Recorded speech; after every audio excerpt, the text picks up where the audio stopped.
Of my ongoing crusade against the mindless idiocy that the truth movement, the so-called truth movement, has raised in people, having them thinking that, they're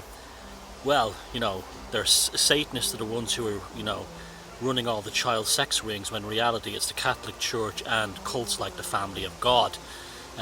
You always miss what's right under your nose, truthers. You always miss what's right under your nose. And this is part of your education. This is part of your education. Now, part of your education today is I'm going to talk about non-Christian ideas of salvation. Now, salvation doesn't necessarily mean atonement for sins and getting into an imaginary heaven, but salvation can be a salvation of the flesh. Now, I have a good friend here who's an artist from India, and he's lived in Ireland for years, and he's my go-to guy for talking about Vedic archetypes and stuff like that. And we're thinking about collaborating on a project involving the archetypes of Kali, the Indian goddess, mother goddess of death, and the Sheela Nagig. Now, those of you who don't know the Sheela Nagig, it's this very sort of, it's an early Christian, believe it or not. Well, the Christians took it over, but it's probably been around for a long time. Image of a woman holding her vagina open with her legs apart, and often her tongue is extended like Kali, like this, all the way down. Now, what the tongue represents is the rawness of the archetype. That this is like you're in deep shit now, and you're going to die. You're going to be moved through this experience, and you have no choice in it. In Kali, and also Kali's as he plays a huge part in the death card in the tarot. She's often has heads of dead men off her. These are warriors killed in battle. She is the ultimate leveler. She is the enforcer of the karmic cycle.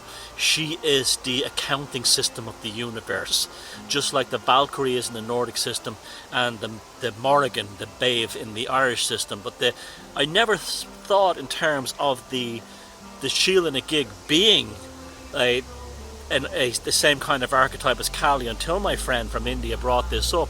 Now, he has a very interesting theory that, and I've heard it from other people, that the actual vulva being open and the vagina being opened by the Sheela Nagig, the Irish one, is the opening of a portal. It's two things. It's like, say when you die, when they say you see a light, that may be the opening of the vagina of your new mother, of your new life, being reborn again. That to me is more plausible than going to heaven or anything like that. If the universe recycles everything, why wouldn't it recycle souls? Secondly, there's a brutality in both of them. There's a rawness in both of them. There's a rawness there that makes people, puritanical Christians, highly uncomfortable.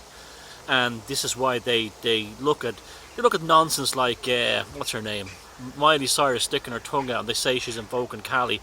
That kid is just being stupid.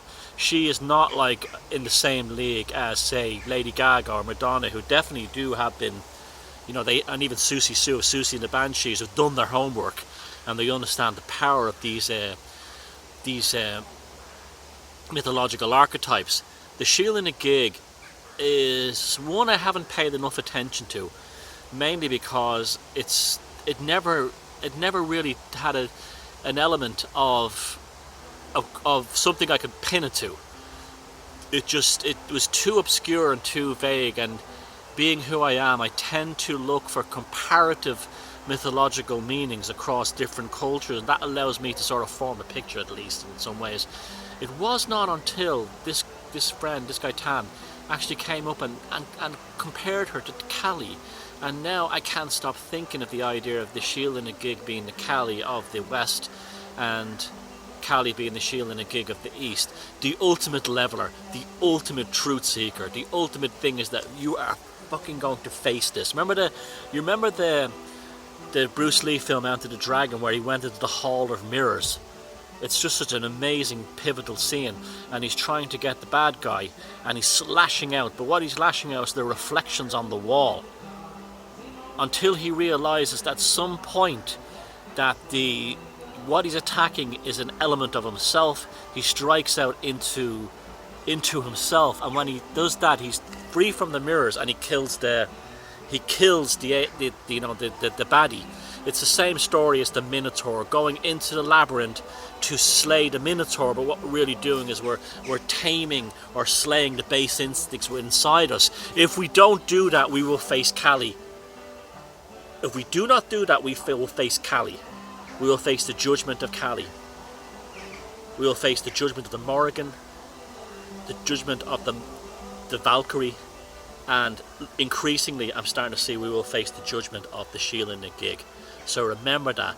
Start getting educated. Stop watching crazy websites and listening to so-called truth gurus who are uneducated half-wits who just bullshit you with love and Bible crap. And get out there and start getting an education. My book, The Druid Code, is a good start in that direction. Yes, this is a sales pitch at the end, but guess what? I'm not giving you bullshit. I'm giving you the truth. And I was never a member of a paedophile cult for 27 years. Bye bye.